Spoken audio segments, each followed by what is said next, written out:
প্রিয় দর্শক, আর 2 দিন পর পবিত্র ঈদুল আজহার তথা কোরবানি ঈদকে সামনে রেখে ফেনীতে যে সকল পশুর হাট রয়েছে সেই সকল পশুর হাটগুলো জমে উঠেছে। কিন্তু বৈরিক আবহাওয়ার কারণে কিন্তু কিছু কিছু পশুর হাটে ক্রেতা এবং বিক্রেতাদের দুর্ভোগ চিত্র দেখা গেলেও বর্তমানে আমি এখন আছি যে বাজারে, এটি হচ্ছে ফেনী জেলার ছাগলনাইয়া উপজেলার যে জমাদ্দার বাজার রয়েছে সেই জমাদ্দার বাজারে আজকের পশুর হাট কিন্তু জমে উঠেছে।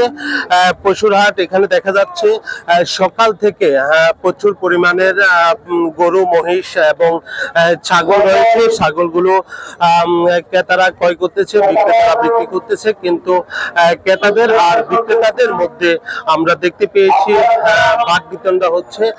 কারো দাম বেশি এবং কেউ দাম কম নিয়ে বলতেছে। এছাড়াও আমরা পশুর হাটগুলোতে দেখেছি প্রশাসনের পক্ষ থেকে প্রচুর পরিমাণের নিরাপত্তার জোরদার করেছে, যেন কেউ জাল নোট নিয়ে আসতে না পারে, যেন কোনো ধরনের অপ্রীতিকর ঘটনা না ঘটে সেদিকে লক্ষ্য রেখেছে। এছাড়া কিন্তু আর যত দিন ঘনিয়ে আসছে তত কিন্তু পশুর বাজারগুলো জমে উঠতে দেখা গিয়েছে। এখনো যারা গ্রাম অঞ্চলের বাইরে রয়েছেন তারা এখনো পশু কিনেন নেই, এমনটাই দেখা গিয়েছে।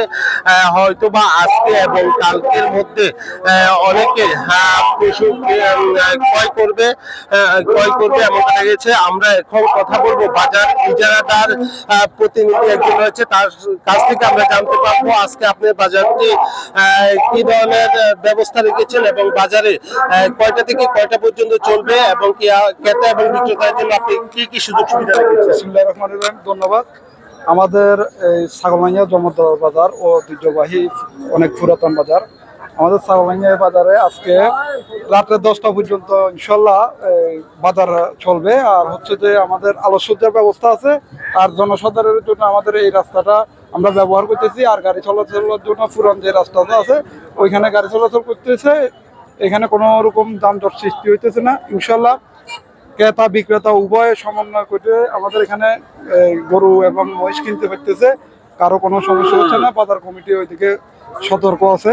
আর এখানে হাসিলের ব্যাপারে আপনারা দেখেছেন গত স্বৈরাচারের আমলে এখানে বাজারটাকে একটা জব্দ করে রাখছিল, এত টাকা দিতে হবে, মহিষে এত টাকা দিতে হবে। এখন এই ছাগলনাইয়া বাজারে ইনশাল্লাহ এই বছর আমাদের কোনো বাধ্যবাধকতা নাই, যে পরিমাণ পাচ্ছে তার সাধ্য যেরকম আছে ওইরকম ভাবে আপনার হাসিলটা দিয়ে খুশি মনে বাড়ি যেতেছে ইনশাল্লাহ। এখনো গরুর দাম বিক্রেতারা অনেক বেশি চাইতেছে, কিন্তু ক্রেতার সমর্থের বাহিরে। অদূর ভবিষ্যতে আরো 2টা বাজার আছে, মনে হয় তখন বেচা কিনা প্রচুর পরিমাণে হবে, দাম কমবে। এখন প্রচুর দাম চাওয়ার কারণে মানুষের ভর্তা বাড়িতে পারতেছে না। আমি আমার আঞ্চলিক ভাষায় বলতেছি, জনগণ অনেক অতিষ্ঠিত আছে।